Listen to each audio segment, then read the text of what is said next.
So the Call of Duty offseason is here. This is a perfect time to discuss and talk about all these roster changes that have been going down the last few days. There's been quite a bit. I believe this is the biggest roster meeting we've ever had since probably, I want to say, Call of Duty Ghosts.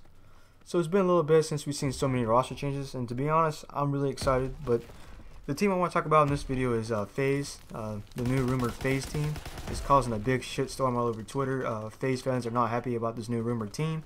This has not been confirmed, but apparently the new FaZe team is going to be Zooma, Attach, Replays, and Priestah. So right off the bat, you'll notice that this team really doesn't have a main AR.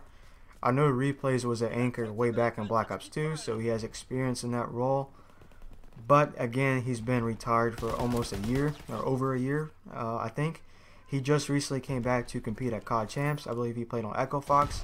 And I think that team got like top 24. Like they didn't do quite well. So, but it's not like Replays has vanished from Call of Duty. He still, kept in touch with the game. He was always playing like 8s and playing S&D tournaments. So it's not like he completely dropped the game after he retired. And he also coached that FaZe team for a little bit there too. So, and then you have Priestah, who I think might be a little bit of a risky move. And to be honest, this is really big for Priestah to join an organization like FaZe, because FaZe is really so big and it can give him so much exposure as a player, and maybe he can take full advantage of it. I mean, he already live streams a lot, so maybe that can boost up his stream a little bit, and maybe he might start up a YouTube channel. I'm not quite sure, but this is a big opportunity for Priestah, but it might be a risky move for FaZe because he really hasn't proved himself on LAN. He's a great online player.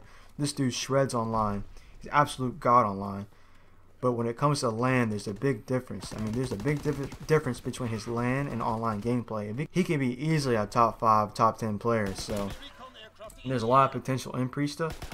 And from what I've heard, he in Black Ops 3, he ran an M8 and a VMP, so he has somewhat experience in the AR role. They might try him out to be anchor. I'm not quite sure. Then you have Zooma and Attach. Zooma, he's ran an AR in the past, though I like to see him run an SMG. My personal opinion, I think he's a far better SMG player than he is an AR player.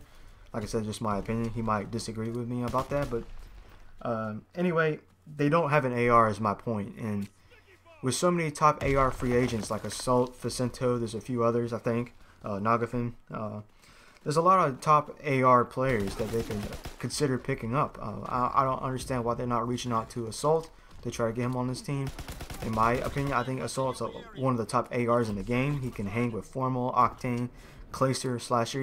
He's right up there. And from what I can tell, he's still looking for a team. So I'm not quite sure why they're not reaching out to him to get him on the squad.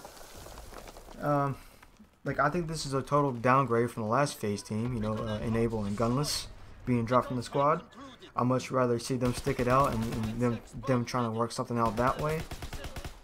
So I don't really know what to expect from this team. I think they'll be a great S&D team, but when it comes to respawn, like everything has to go right for them to take a respawn off a team like Optic Gaming or even the new rumored Envy team.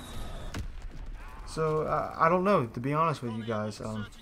Maybe they can prove me wrong. They can prove a lot of people wrong, but I just don't see it. I don't see them doing well. I don't see them winning an event. They could probably place top 8, top 6, maybe even top 4. Maybe squeeze in a top 3 here and there.